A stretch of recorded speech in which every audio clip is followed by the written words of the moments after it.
Assalamualaikum warahmatullahi wabarakatuh. Perkenalkan, nama saya Nadisha Marita Mahardhani dengan NIM F1B020008 dari kelas A, Prodi Administrasi Publik. Kali ini saya akan mempresentasikan materi mengenai teori pembangunan, strategi dan model pembangunan, serta kemiskinan. Yang pertama, strategi dan model pembangunan. Pembangunan merupakan konsep yang mendominasi kehidupan negara dan masyarakat yang mengandung makna multidimensi dan multitafsir. Konsep pembangunan yang bebas nilai dalam realitasnya seringkali memunculkan interpretasi yang bertentangan antara satu dengan yang lain. Secara umum, konsep pembangunan sering dimaknai dengan perubahan sosial, yang berarti sebagai proses perubahan sosial menuju suatu tatanan sosial. Dalam hal ini, pembangunan merupakan usaha untuk meningkatkan kehidupan ekonomi, politik, budaya, dan infrastruktur masyarakat. Namun, dalam pandangan minoritas, pembangunan dimaknai sebagai teori perubahan sosial yang berarti ada paham lain selain pembangunan. Karena pembangunan merupakan suatu pendirian atau paham, bahkan suatu teori mengenai perubahan sosial. Seperti ada teori perubahan sosial lainnya, yaitu sosialisme dan dependensia.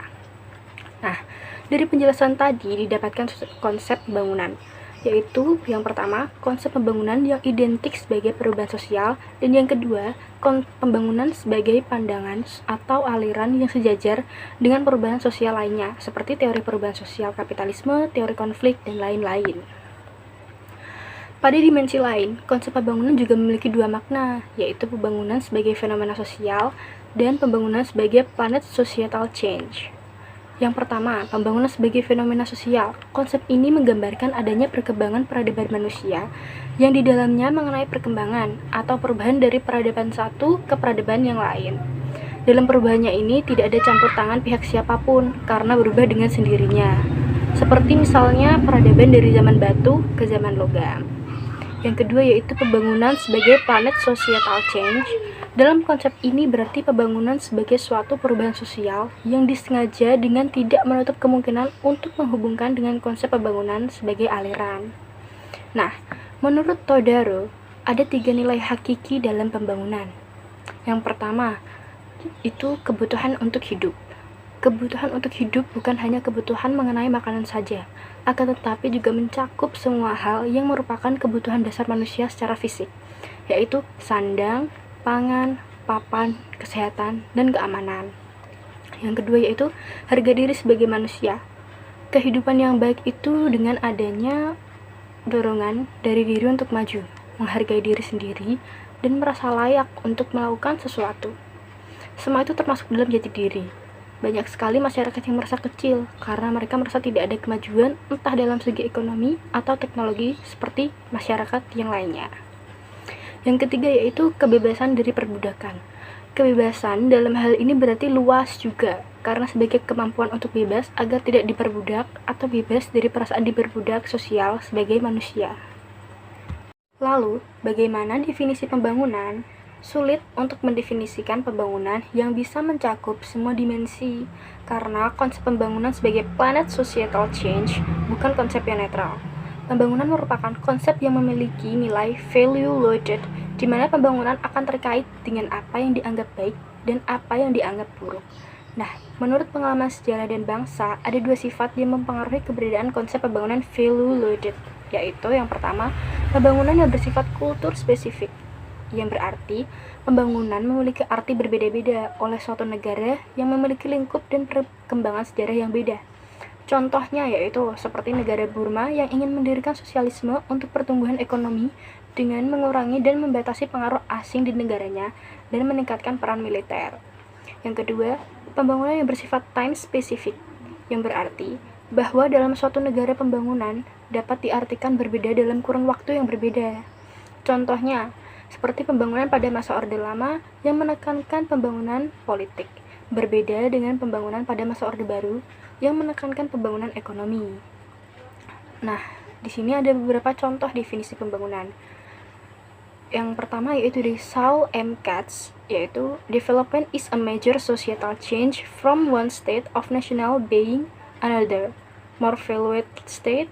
It involves a complex of mutually related economic and political change, yang berarti Pembangunan merupakan perubahan dari satu kondisi nasional yang satu, one state of national being, menuju nasional yang lain yang lebih baik, more valued.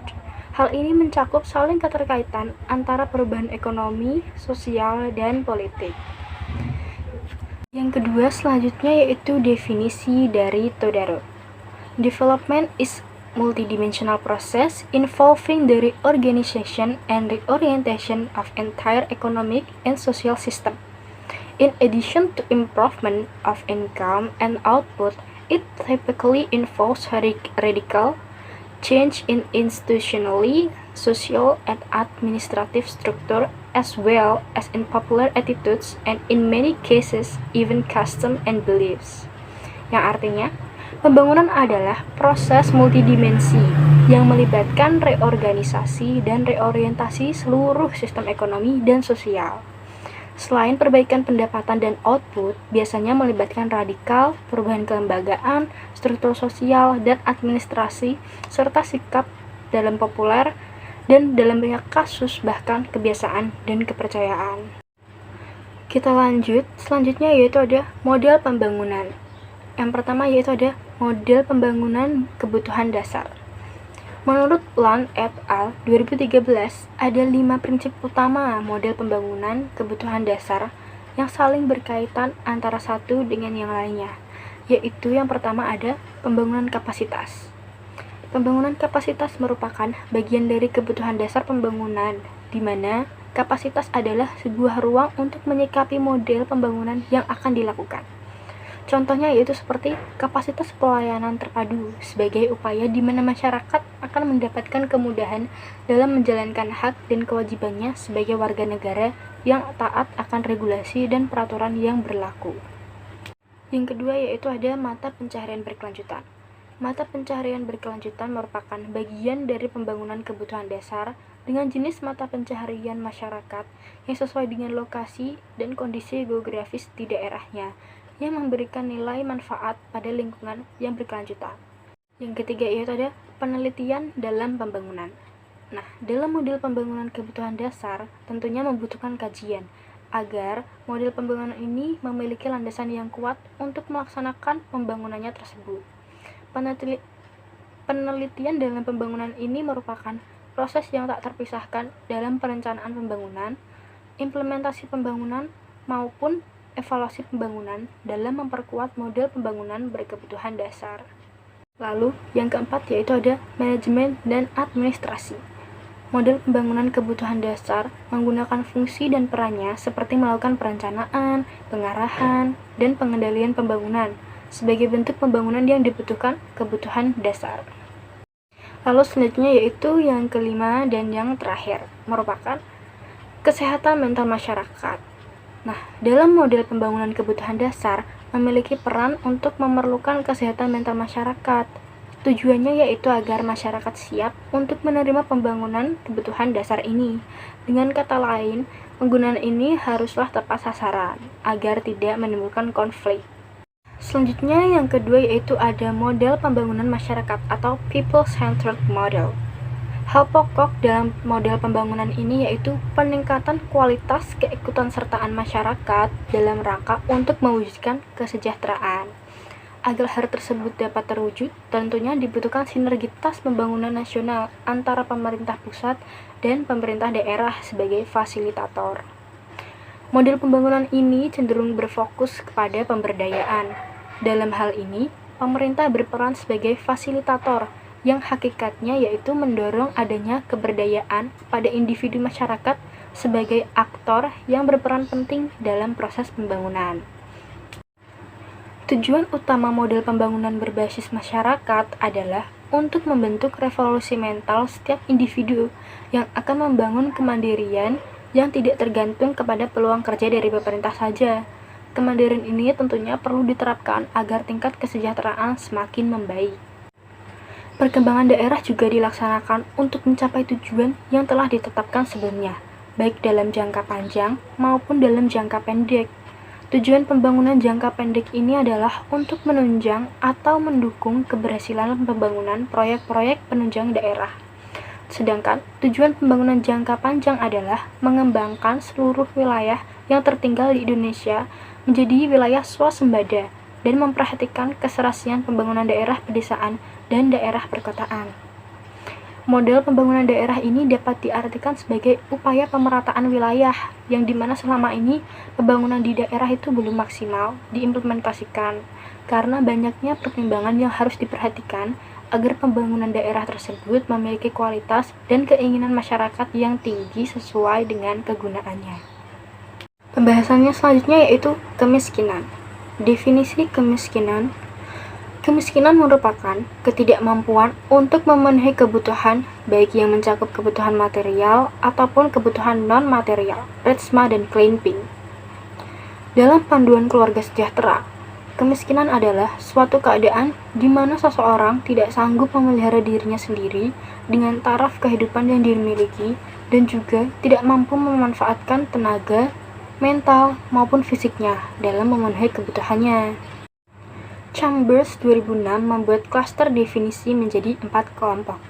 Yang pertama yaitu income poverty, kemiskinan pendapatan, atau proksi umumnya kemiskinan konsumsi. Kedua yaitu material lack or want beside income. This includes absent, limited, or low quality asset, such as shelter, clothing, furniture, personal means of transport, radio. It also includes inadequate access to service. Kekurangan materi selain pendapatan ini termasuk tidak ada, terbatas, atau aset berkualitas rendah seperti tempat tinggal, pakaian, perabotan, sarana pribadi, transportasi, radio, dan yang lainnya. Ini juga termasuk akses yang tidak memadai ke layanan. Yang ketiga yaitu capability deprivation, referring to what people can or cannot do, or can or cannot be. This goes well beyond material lack to include human capabilities such as skill and physical abilities and also self-respect in society. Mengacu pada apa yang orang bisa atau tidak bisa lakukan atau bisa atau tidak bisa. Ini melampaui kekurangan materi untuk dimasukkan kemampuan manusia seperti keterampilan dan kemampuan fisik serta harga diri dalam masyarakat.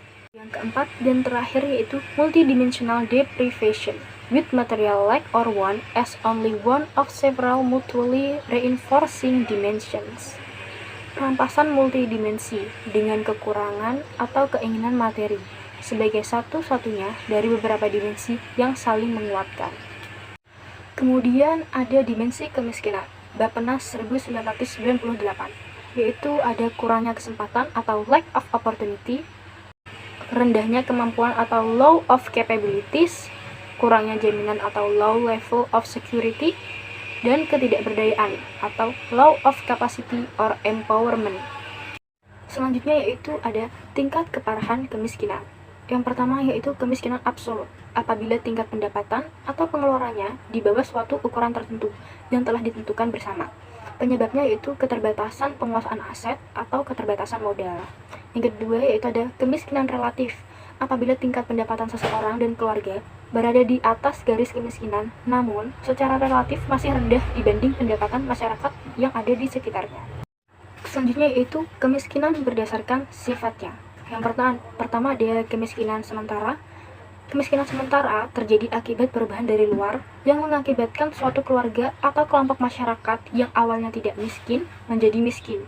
Perubahan tersebut disebabkan oleh seperti perubahan musiman seperti kasus kemiskinan nelayan dan petani tanaman pangan, bencana alam, pergeseran siklus ekonomi dari normal menjadi krisis, dan dampak kebijakan yang menyebabkan penurunan kesejahteraan. Lalu ada kemiskinan kronis. Kemiskinan kronis ini disebabkan oleh beberapa hal, yaitu kondisi sosial budaya yang mendorong kebiasaan hidup yang tidak produktif, keterbatasan sumber daya, dan terisolasi seperti masyarakat yang tinggal di daerah krisis sumber daya alam dan terpencil, serta rendahnya taraf pendidikan dan juga kesehatan, serta terbatasnya lapangan kerja.